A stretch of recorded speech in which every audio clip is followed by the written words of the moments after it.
Good afternoon. The agreement on American participation in the Ukrainian mineral market has yet to be signed by Ukrainian President Zelensky. According to Kyiv, the Americans failed to offer one key thing: security guarantees for Ukraine.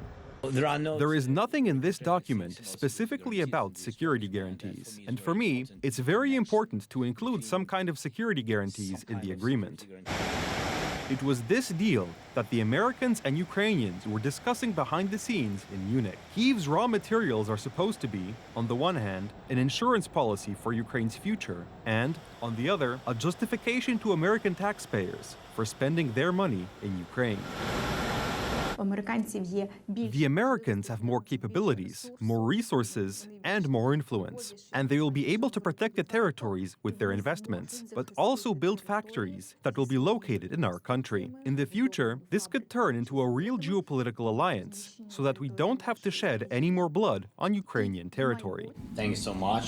The Americans claim that nothing has been decided yet. Kyiv's proposals will be analyzed by Washington. We're thankful for. Minerals agreement between the United States and Ukraine is a game changer because President Trump can go to the American people and say Ukraine's not a burden, it's a benefit. They're sitting on top of $1 trillion worth of minerals that all of us can benefit from by aligning with the West.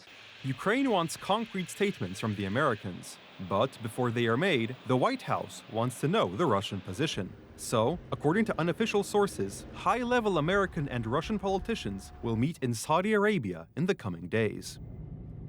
Person from the United States. A politician from the United States said to me, "We're not sure we're ready for ground forces." And I said, "What about naval forces?" So who knows where this is going? We have to work on it, but I think it's very important. As for security and military guarantees, they will have to come from a place of unity between the United States and European partners. But I think without the United States, the guarantees would be weak and insufficient.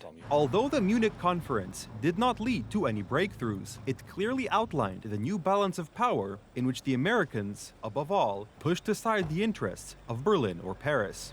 In this respect, it can be said that Washington is preparing for a geopolitical reshuffling. Part of the problem that we looked at when you looked at Minsk too, there was a lot of people at the table that really had no ability to execute some type of peace process, and it failed miserably. So we're not going to go down that path. The Americans talk about realism, but that's something that Berlin and Paris disagree with. Some Western European leaders even believe that Europe, led by Brussels, should take its own steps to counter Washington's tactics. French President Macron has called an emergency summit of European leaders for tomorrow in Paris to discuss the conclusions of the Munich conference.